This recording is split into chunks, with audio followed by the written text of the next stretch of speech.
In January of 1991, I was in the 4th grade and turned 10 years old. I was still using the computer on which I cut my teeth, the Tandy Color Computer 2, which I had received for my 5th birthday in 1986. Wanting to expand my CoCo 2, I really wanted a printer.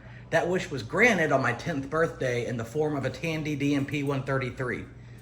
Now, I've been trying to recreate my childhood computer setup. I got a CoCo 3 a couple of Christmases ago, and I actually hadn't planned on trying to find a CoCo 2 since the 3 does all it does and more.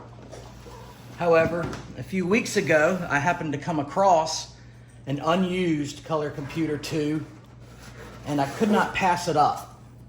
Now, I'm still trying to decide if I want to open it up completely and take it out of its shrink wrap. Manuals and everything are underneath it.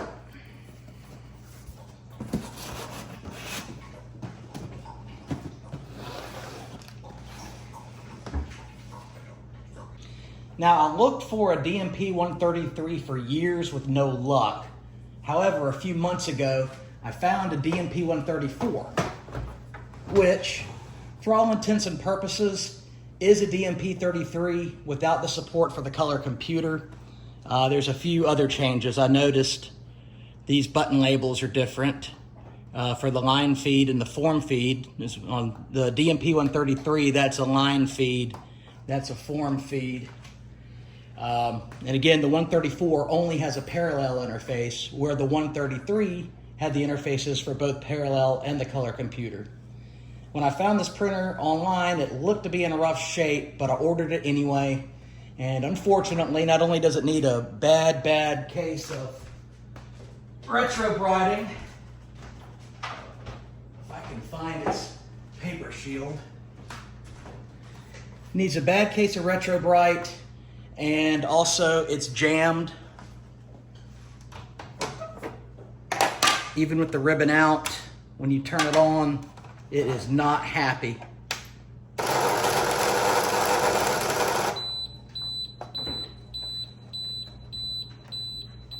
I don't know, it sounds like the wheels are peeling out on the belt or something. I'm not even sure. But at any rate,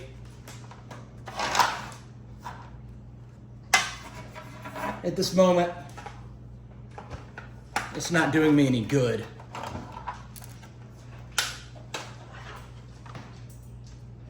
My father died in 2009. As my 43rd birthday approached earlier this month, imagine my delight when eBay alerted me to an available DMP-133 that appeared to be in good condition and for a good price. Thinking how my dad was only 40 when he gave me the printer for my 10th birthday, the numbers started playing with my head, and I bought the printer for myself as my own birthday present from me to me.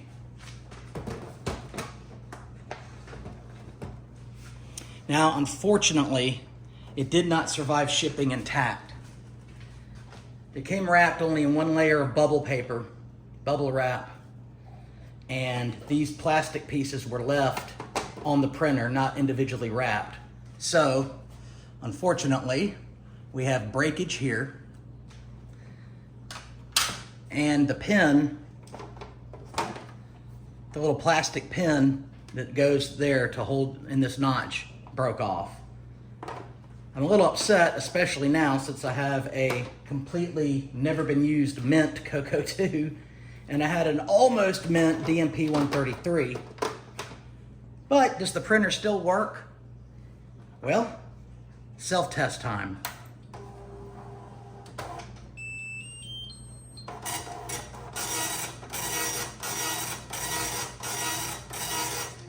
The regular self-test works fine.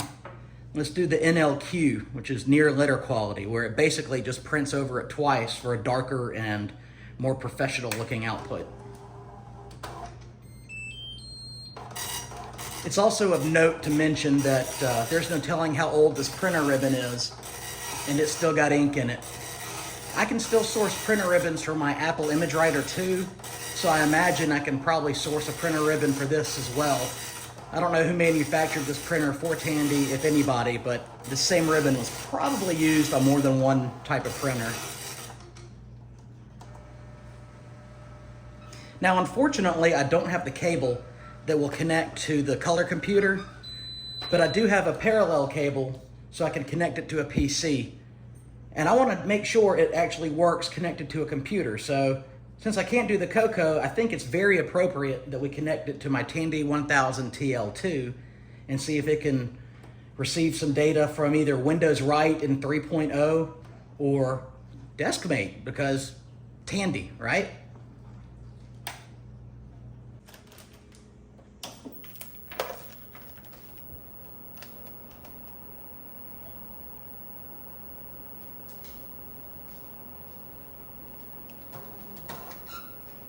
That's a good sign.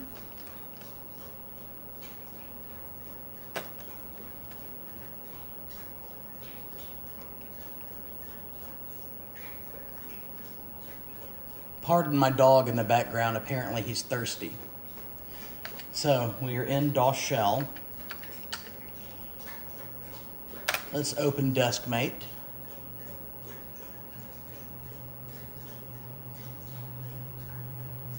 And here's a little test file I created. It says this is a test of the, and then in bold, Tandy DMP-133. Connected to a, and then bold and underlined, Tandy 1000 TL2.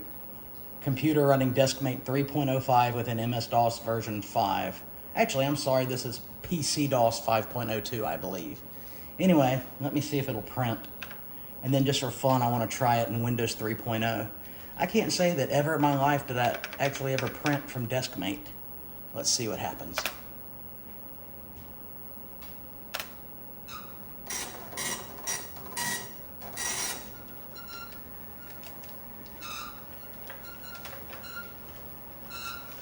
I think something needs some oil.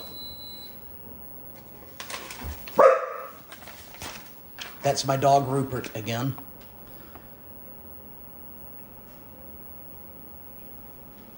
And I'd say that worked. And it worked quite well. Now for fun, let's try it in Windows 3.0. Okay, I loaded the Okadata I think Microline 192 printer driver. As I recall, that's a fairly generic printer driver for a 9-pin dot matrix. And I wrote some gibberish here on the screen. It said, here's the test of the Tandy DMP-133 in Windows Write version 3.0. Here's a larger font. Here's the Courier font. And then O'Doyle rules in italics. And let's see what it does.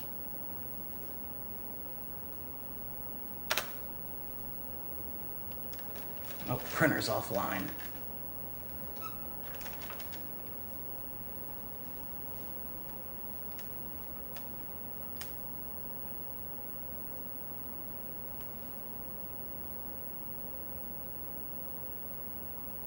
Now it shows print managers open. There. It's printing gibberish. It's probably because I had the printer offline. Let me try it again.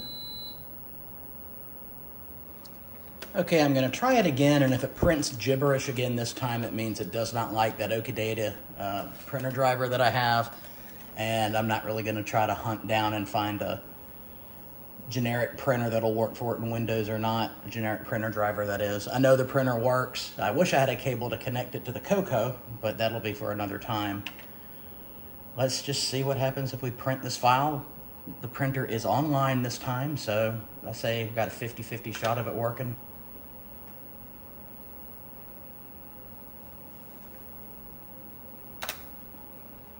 And now it's gonna load up Windows Print Manager. And there it goes, it just opened.